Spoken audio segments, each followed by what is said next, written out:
இந்த 5 விடயங்கள்ல ஏதாவது ஒரு விடயம் ஒருவருக்கு ஏற்பட்டா குளிப்பு கடமையாகும். இதுல 2 விடயம் சொல்லுவாங்க, இது ஆண்களுக்கும் பெண்களுக்கும் பொதுவாக ஏற்படும். ஆண்களுக்கும் சரி பெண்களுக்கும் சரி, இந்த 2 விடயங்கள்ல ஒன்று ஏற்பட்ட குளிப்பு கடமை. பின்னால சொல்லுவாங்க 3 விடயம்.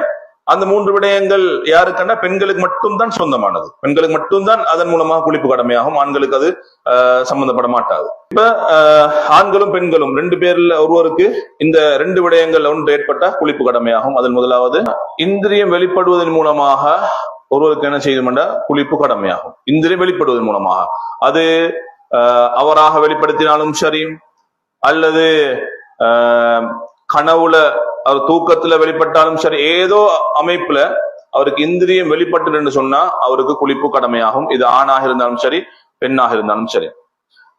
இந்திரியம் என்றதை எப்படி நாங்க தெரிஞ்சு கொள்வது? பெரியாக்களுக்கு தெரியும், பெரியவங்களுக்கு தெரியும் இந்திரியம் சொல்லி. இப்ப பருவம் அடைகிற அந்த வயதுடைய பிள்ளைகளுக்கு சொல்லிக் கொடுக்கணுமா இல்லையா? சொல்லிக் கொடுக்கணும் அந்த பிள்ளைகளுக்கு. இப்படியானதுதான் மகன் அல்லது மகள் இந்திரியம். ஏன்னா அப்பதானே அவங்களுக்கு இந்திரியம் வெளிப்பட்டேன்னு சொன்னா அவங்களுக்கு உணர்வாங்க, இப்ப அவங்க பெரிய பிள்ளை ஆகிட்டாங்க, அவங்க இளந்தாரி ஆகிட்டாங்க அல்லது குமரி ஆகிட்டாங்கன்னு சொல்லி. அவங்க அப்படி தெரியணும், கட்டாயமா தெரியதான் ஒண்ணும். ஏன்டா அவங்க தெரியலன்னு சொன்னா அவங்களுக்கு தெரியாது தொழுகை நிறைவேற்றுவது அவங்களுக்கு கடமை என்பது தெரியாம இருக்கும். அல்லது அவங்களுக்கு வெளிப்பட்டது இந்திரியம் என்று தெரியலன்னு சொன்னா அவங்களுக்கு குளிக்கணும் என்பது தெரியாம இருக்கும், குளிக்காம இருப்பாங்க.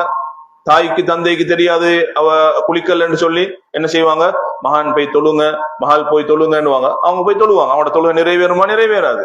ஏன்னா குளிப்பு கடமையாக இருக்குது. அப்ப பிள்ளைகளுக்கு நாங்க இதை சொல்லி கொடுக்கணும். கரெக்டா இது வெட்கப்படுற விஷயம் ஒன்று அல்ல.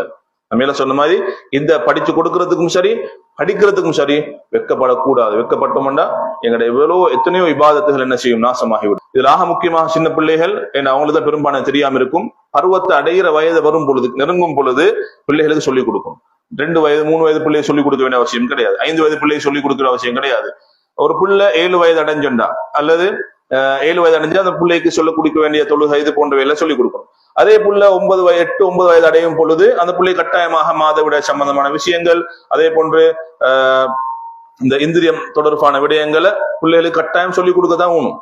அந்த அடிப்படையில இந்திரியத்தினுடைய அடையாளங்களை இப்ப சொல்ல போறாங்க. 3 அடையாளங்களுக்கு. இந்த 3 அடையாளங்கள்ல ஏதாவது ஒரு அடையாளம் இருந்தாலே அது இந்திரியமாக கணிக்கப்படும். முதலாவது என்ன?